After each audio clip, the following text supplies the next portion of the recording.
Have you ever almost lost a few $1,000s over a single click? You find a round-trip flight to Europe for 60% off. You book it. But when you get to the airport, the agent looks at you and says, "I'm sorry, we have absolutely no record of you." Right there, your cheap flight stops being cheap. It becomes an emergency. And the scary part? Not every travel disaster comes from an obvious scam. Some of the most expensive ones are completely legal mistakes where you accidentally play yourself. So today, we're going through the travel traps that look cheap at first, then turn expensive when it's too late to fix them.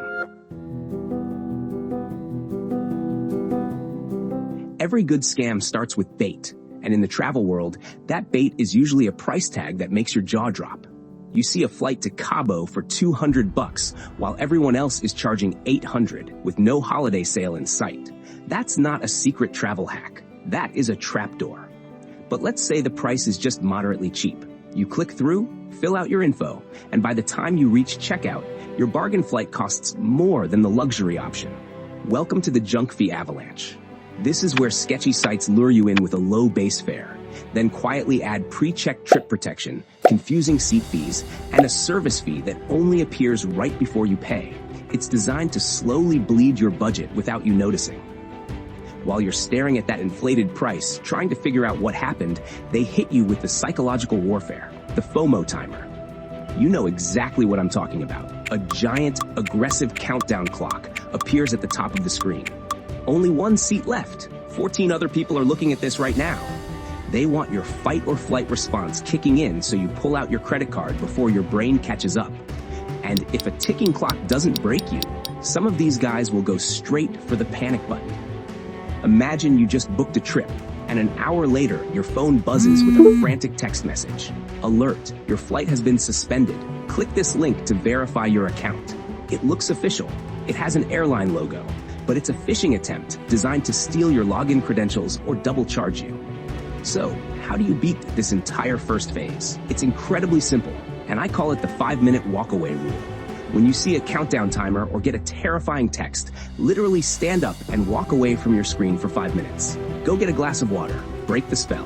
These guys rely entirely on your adrenaline. Once you calm down, open a fresh tab and do a quick price comparison on Google Flights. And if you got a weird text, never click the link. Go directly to the actual airline's official app or website and check your status there. But what if the site looks totally normal and you're ready to pay? Well, things are about to get really weird. So you dodged the fake timers and the junk fees. You think you're safe, right?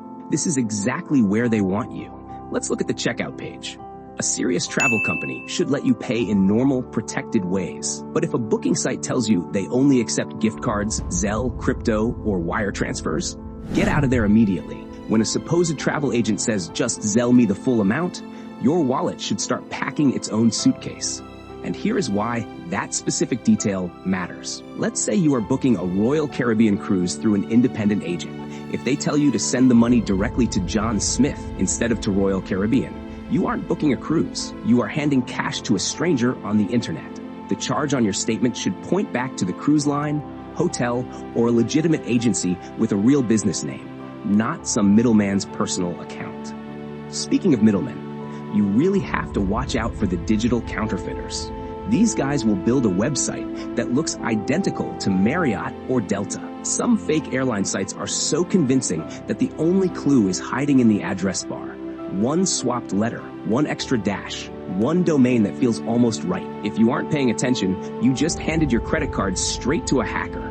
But even if the URL checks out, who are you actually buying from? This is where people lose absolutely everything just because they trusted an aesthetic Instagram feed.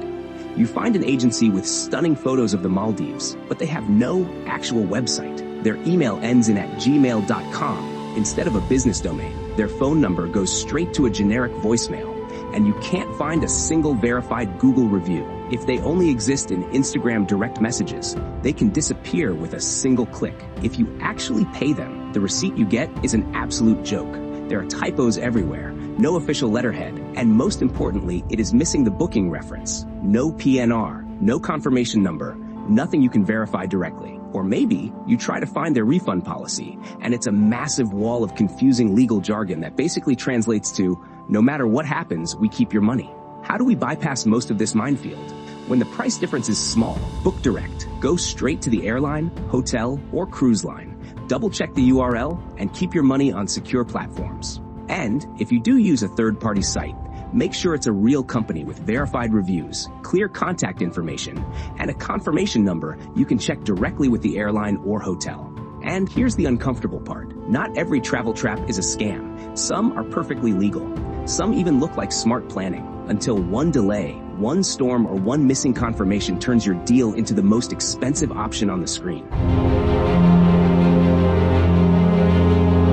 Yeah, we have to talk about the totally legal pitfalls. These are the traps where the travel industry lets you make terrible decisions. And when it breaks, everyone can shrug and say, sorry, that's not our responsibility. First up is the self-made tight layover. A lot of people use aggregator sites to piece together super cheap itineraries using different budget airlines. You fly Allegiant Air to Atlanta, then switch to Frontier for the next leg with a 45-minute layover. Listen to me very carefully on this one. If that first flight is delayed by even 20 minutes, you are toast. Because those airlines aren't partnered, the second airline will leave without you. You aren't just missing a flight.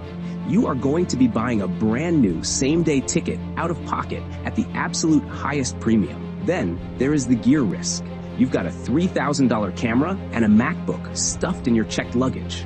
You probably think you're covered if the airline loses your suitcase because of those federal liability limits, right? Well, here is the catch. Many airlines limit or exclude certain high-value items in checked bags. And even when compensation is possible, it usually comes with proof-of-value headaches, paperwork, and strict liability limits. This is exactly why expensive gear should never, ever go into a checked bag. Keep it in your carry-on. But the absolute biggest gamble? Playing chicken with Mother Nature. Every year, travelers lose serious money because they book non-refundable Caribbean trips right in the middle of September. That is peak hurricane season. If a major storm rolls in, you may get a waiver or a credit, but you should never build your whole plan around mercy at the counter. This one hurts to watch because the fix isn't just be careful, it's accepting reality. Give yourself at least a 3-hour buffer between flights if you book them separately.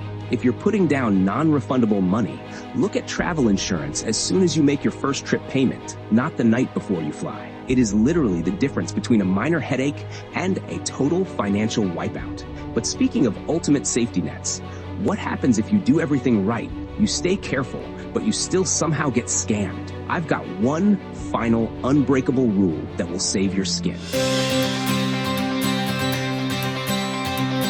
If you remember nothing else from this video, remember this: credit card is king.